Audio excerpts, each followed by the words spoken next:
Good morning everybody. तुम्ही प्रत्येकजण व्यवस्थित स्टडी करत असाल. प्रत्येक लेक्चर फार क्विकली आणि ताबडतोब ऐकून त्याच्या नोट्स वगैरे प्रिपेअर करत असालच. कारण मी तुम्हाला सांगितले की बाबा ज्यावेळेस तुम्ही फिजिकली किंवा प्रत्यक्षरित्या तुम्ही क्लासरूममध्ये एंट्री कराल त्याच्या फर्स्ट सेकंड थर्ड डेला किंवा त्या वीकमध्ये तुम्ही ज्या नोट्स प्रिपेअर केलेल्या आहेत स्वतःहून किंवा लेक्चर ऐकून ज्या नोट्स तयार केलेल्या आहेत सर्व सब्जेक्टच्या संदर्भात त्या आम्ही कलेक्ट करून घेणार आहेत आणि त्या चेक करूनच त्या ठिकाणी तुम्हाला परत दिल्या जाणार आहेत. एक 8-10 दिवसाचा पिरियड आपल्याला त्याला लागेल सुद्धा. आता जे काही आणखीन इग्नोर करणारे स्टुडंट्स असतील की जे जनरली एज्युकेशनलाच त्या ठिकाणी इग्नोर करत असतील, ते अगदी आपण प्री सेक्शनपासून म्हणा किंवा फर्स्ट स्टँडर्डपासून जे काही एज्युकेशनमध्ये आहेत हायर लेवलला आहेत त्यांच्या संदर्भात म्हणू, तर कृपा करून असं कधी होणार नाही की आता कोरोना आहे आणि टोटल एज्युकेशन पॉलिसीज त्या ठिकाणी काहीतरी कोलॅप्स होणार आहे किंवा काही त्याची गरज नाही आहे, अशा पद्धतीनं प्लीज कृपा करून जाऊ नका. कारण या 6 महिन्याच्या 8 महिन्याच्या 10 महिन्याच्या जो काही कालावधी असेल त्याच्या स्प्रेड आउटचा कोरोनाच्या, त्याच्यानंतर परत आपल्याला मूळ पोझिशननंच एज्युकेशन पॉलिसीला त्या ठिकाणी स्टार्ट करावी लागणार आहे. आणि त्याच्यामुळं कृपा करून कंप्लीट असं दुर्लक्ष करू नका, त्याच्याकडं अज्ञानात राहू नका. कारण त्याच्या ओघामध्ये राहणं हे तुमच्यासाठी फार महत्त्वाचं आहे. मी पुन्हा पुन्हा त्या ठिकाणी अगदी जून जुलैपासून त्या ठिकाणी तुमच्यावर ही गोष्ट ट्रेस करतोय की फिजिकली किंवा प्रत्यक्षरित्या क्लासरूममध्ये असणं, त्या लेक्चरचा फील घेणं किंवा ते लेक्चर ऐकणं, त्याला केअरफुली लिसन करणं आणि ऑनलाईन माध्यम असेल किंवा ज्या चॅनलच्या माध्यमातून आपण चाललेलो आहोत अशा प्रकारचं एखादं माध्यम असेल, याच्यामध्ये फार मोठी तफावत आहे, याच्यामध्ये फार मोठा फरक आहे. आणि आम्ही या गोष्टीवर आग्रही नाही येतं की हे लेक्चर ऐकून तुम्ही अगदी 100% त्या ठिकाणी त्या आर्टिकलमध्ये त्या युनिटमध्ये तुम्ही तयार होत असाल अशा मानसिकतेनं आम्ही चाललेलो नाही, तर तसे आग्रही नाही आहेत तुमच्या संदर्भामध्ये. परंतु अगदी एखाद्या आर्टिकलच्या संदर्भामध्ये एखाद्या चॅप्टरच्या संदर्भामध्ये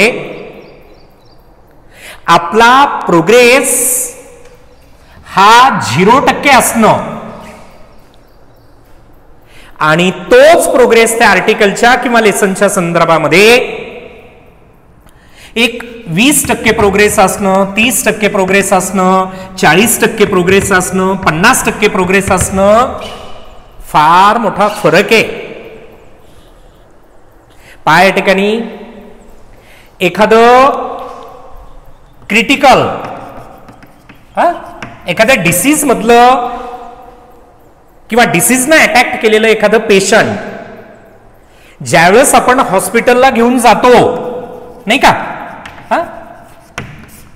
त्यावेळेस तिथेही त्या ठिकाणी तुम्हाला डॉक्टर सांगता येतं की तुमचं पेशंट त्याची क्युरिंग कॅपॅसिटी किंवा ते क्युअर होण्याची जी कॅपॅसिटी आहे की बाबा 50% आहे, 40% आहे, 30% आहे, अशा पद्धतीनं ते सुद्धा सजेस्ट करतायत तुम्हाला. आणि काही क्रिटिकल पेशंटला ते डायरेक्टली सांगतायत की तुम्ही फार लेट केलं, आता ह्याची हिलिंग कॅपॅसिटी आमच्याकडे नाहीये, आम्ही ह्याला क्युअर करू शकत नाहीये, नाही का. या झोनमध्ये कृपा करून तुम्ही जाऊ नका. तुमच्या स्टडीच्या संदर्भात बोलतोय मी. एक्झाम्पल तुम्हाला कळावं म्हणून मी सांगितलंय. त्यामुळं एखाद्या आर्टिकलच्या संदर्भात मध्ये, एखाद्या लेसनच्या संदर्भामध्ये एका क्रिटिकल पोझिशनला जाऊन बसू नका कृपा करून. तुम्हाला याच्या अगोदरच्याही बऱ्याच लेक्चरमध्ये मी तुम्हाला सजेस्ट केलं किंवा सांगितलंय की बाबा जर तुमचं 12th स्टँडर्ड असेल, फर्स्ट स्टँडर्ड असेल, सेकंड स्टँडर्ड असेल, कुठलाही वर्ग असू द्या तुम्हाला, जर गव्हर्नमेंटनं तुम्हाला नुसतं प्रमोट केलं की आता तुम्ही 12वीतून फर्स्ट इयरला चालले किंवा पहिलीच्या वर्गातून दुसरीच्या वर्गाला चालले, 5वीच्या वर्गातून 6वीच्या वर्गाला चालले, तर या एज्युकेशन पॉलिसीचा बट्ट्याबोळ वाजणारे प्रचंड मोठं नुकसान त्या ठिकाणी तुमचं तिथं होणार आहे. कारण त्या वर्गांमध्ये त्या ठिकाणी तुम्ही या क्रिटिकल पोझिशनमध्ये त्या ठिकाणी स्टडीच्या संदर्भात असणार आहेत. किंवा गव्हर्नमेंटनं आपल्याला असंही अप्लाय केलं की हा 3 महिन्याचा त्या ठिकाणी तुमचा कालावधी आहे, नाही का, किंवा 4 महिन्याचा देतील, 6 महिन्याचा देतील, 8 महिन्याचा देतील, जो काय कालावधी देतील, नाही का. हा जो कालावधी आहे या कालावधीमध्ये एक सिलेबस त्या ठिकाणी ते तुम्हाला बाइंड करून देतील. तेवढा सिलेबस घ्या, त्याच्यावर त्या ठिकाणी एक्झाम कंडक्ट करा आणि विद्यार्थ्यांना काय करा, पुढच्या वर्गामध्ये त्या ठिकाणी प्रमोट करा. म्हणजे जिथं त्या ठिकाणी तुमचा आता 12वीच्या वर्गाच्या संदर्भात जर बोलायचं असेल किंवा 11वी सायन्सच्या वर्गाच्या संदर्भात जर बोलायचं असेल तर भरपूर अशा प्रकारचे प्रायव्हेट कॉलेजेस आहेत किंवा भरपूर अशा प्रकारचे कोचिंग क्लासेस आहेत. 18, 17 महिन्याचा त्या ठिकाणी तुमच्यासाठी प्रोग्राम राबवत असतात, 1.5 वर्षाचा त्या ठिकाणी ते प्रोग्राम राबवत असतात. मग अशा वेळेस एवढ्या ड्युरेशनमध्ये त्या ठिकाणी तुमचा सिलेबस घेऊन किंवा त्याला कंडक्ट करून जाणं जवळपास इम्पॉसिबल होतंय. बरं, तेवढ्या पुरतं करू सुद्धा, पण एज्युकेशन मधली त्या ठिकाणी तुमची जी होणारी नुकसान आहे, जी क्युरिंग कॅपॅसिटी आहे, तुमचं जे त्याच्यामधलं पोटेन्शियल वाढणारे, हे कदापि त्या ठिकाणी हिलिंग नाहीये, भरून काढता येण्याजोगं नाहीये. आणि म्हणून हे मी पुन्हा सांगतोय की जे निष्काळजी लोक असतील, ज्यांनी कंप्लीट आतापर्यंत त्या ठिकाणी दुर्लक्ष केलेलं असेल, कारण बरेच लोक आपल्याकडे असे येतं, कॉलेज सुरू झाल्यानंतर बघू, शाळा सुरू झाल्यानंतर बघू, आता काय उपयोग आहे, ऑनलाईनचा तर काय उपयोग नाही, पोरं आमचे बघतच नाही येतं, कुणाचे डोळेच जाते. तर मग तेच लेकरू 2-2 दिवस टेलिव्हिजन समोरून नाही उठलं तरी यांना चालतं. तेच लेकरू गेम खेळतंय 6-6 तास, तेही चालल. पण नेमकं एज्युकेशन पॉलिसीच्या संदर्भातच ह्या सर्व अडचणी त्या ठिकाणी तुमच्या समोर असू नयेत. दुसरा एक पार्ट असा आहे की जेवढ्या अशा प्रकारचे सेल्फ फायनान्स मधले त्या ठिकाणी कॉलेजेस असतील, स्कूल्स असतील किंवा कुठल्याही प्रकारच्या त्या ठिकाणी एज्युकेशनल अशा प्रकारच्या इन्स्टिट्यूट्स असतील की ज्या वेळेस त्या ठिकाणी त्याचं अकॅडमिक सुरू होईल किंवा नाही होणार, तर त्या ठिकाणी तुम्हाला चालू अकॅडमिक इयरचं पे हे करावंच लागणार आहे. मी व्यक्तिगत बेसिसवर या गोष्टी बोलत नाहीये. आणि म्हणून थोडंसं आपल्यामधलं अज्ञान थोडं दूर सारून किंवा बाजूला ठेवून थोडंसं त्या ठिकाणी आपण ह्या ऑनलाईनचे प्रोग्रामिंग असतील, प्रत्येक स्कूलच्या असतील, प्रत्येक कॉलेजेसच्या असतील, किंवा त्या ठिकाणी अशा प्रकारचं काही लोकांनी त्या ठिकाणी अशा प्रकारच्या चॅनलच्या माध्यमातून त्या ठिकाणी तुमच्या समोर येत असतील, आणखीन वेगवेगळ्या प्रकारच्या मीडिया त्या ठिकाणी तुमच्या समोर येत असतील, तर एक हंबल रिक्वेस्ट आहे तुम्हाला सर्वांना, सार्वजनिक स्वरूपाची. तर या सर्व गोष्टींचं त्या ठिकाणी बेनिफिट, फायदा त्या ठिकाणी 10-20% जो काय होईल आपल्याला तो त्या ठिकाणी तुम्ही उचलावा. केअरफुली त्याच्या संदर्भात तिथं जावं, बसावं. कारण आज एखादा टेलिव्हिजनच्या संदर्भातून असेल, कारण प्रत्येक प्रोग्राम जो आहे तो काही प्रत्यक्षरित्याच आपण पाहतो असं नाही की क्रिकेट मॅच जर तुम्ही इंटरेस्टेड असताल क्रिकेट मॅचमध्ये, IPL सुरू आहे आता, तिथेही प्रेक्षक नाही, तेही खेळतायत, तेही एन्जॉय करता येतं, तुम्ही टेलिव्हिजन समोर बसून त्या ठिकाणी त्याला एन्जॉय करता येतं. मग प्रत्यक्षरित्या तुम्ही मैदानात थोडी आहे आता, पण तरी ते ऐकतायत, घेता येतं, प्रत्येक शब्द ऐकता येतं, प्रत्येक गोष्ट त्याच्यामधली अनालिसिस करता येतं.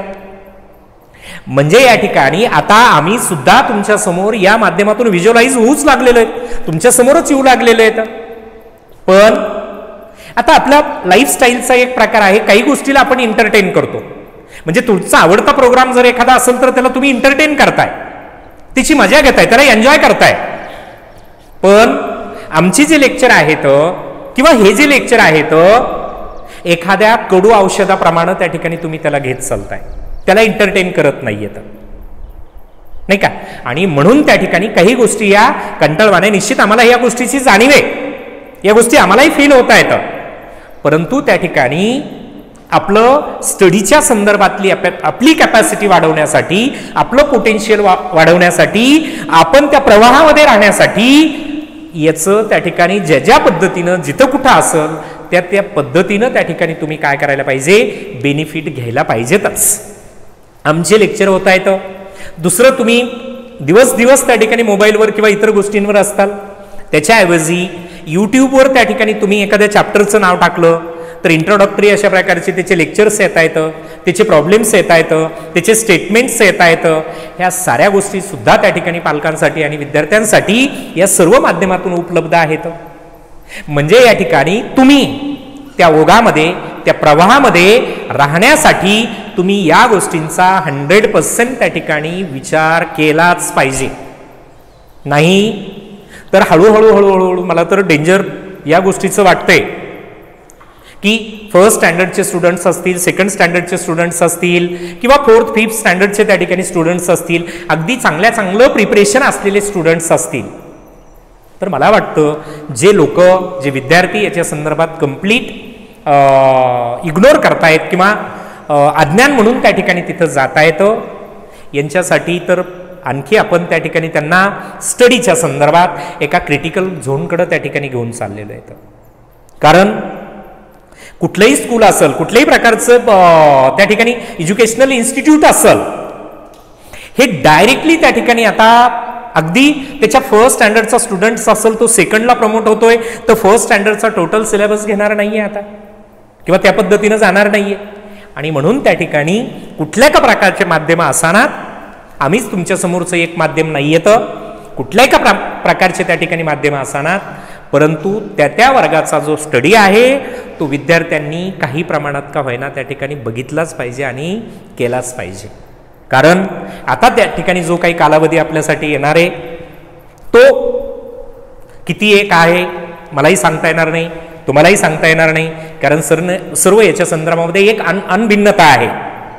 कारण कुठल्याही प्रकारचा एक प्रोग्राम त्या ठिकाणी तुमच्या माझ्यासमोर आतापर्यंत तरी आलेला नाहीये गव्हर्नमेंटचा. आणि म्हणून जसा काय येईल, मग जेवढा कालावधी आहे तेवढ्या कालावधीमध्ये त्याच्या बेसिक काही गोष्टी असतील, काही असेल, तर मला वाटतं त्याच्या कम्प्लिशनकडं किंवा त्या ओघामध्ये येण्यासाठी काही गोष्टी का व्हायना त्या ठिकाणी तुम्ही निश्चितपणे कराव्यात. कारण आता कॉलेज ओपनिंगचा असेल, स्कूल ओपनिंगचा असेल, गव्हर्नमेंटच्या एखाद्या प्रोग्रामचा असेल, तर या संदर्भामध्ये त्या ठिकाणी आपण हे करू नये. निश्चित मला माहिती आहे शाळेच्या संदर्भात हे का निर्णय होतात, कशा प्रकारचे निर्णय होतात, या सर्व गोष्टींचं आम्हाला हे माहिती आहे. परंतु विद्यार्थी कंप्लीट आपल्या स्टडीपासून, आपल्या वर्गापासनं 100% त्या ठिकाणी दूर राहू नयेत, याची पालकांनी आणि विद्यार्थ्यांनी दोघांनी मिळून त्या ठिकाणी केअर केली पाहिजे, काळजी घेतलीच पाहिजे. हे स्पष्ट अशा प्रकारचं एका इन्स्टिट्यूटचा एक फाउंडर म्हणून म्हणा किंवा एक संस्था चालक म्हणून म्हणा, माझं स्पष्ट अशा प्रकारचं याच्यावर मत आहे की याच्या संदर्भातलं अज्ञान पालकांनी आणि विद्यार्थ्यांनी दूर करून या प्रवाहात सामील झालंच पाहिजे. Okay, thank you.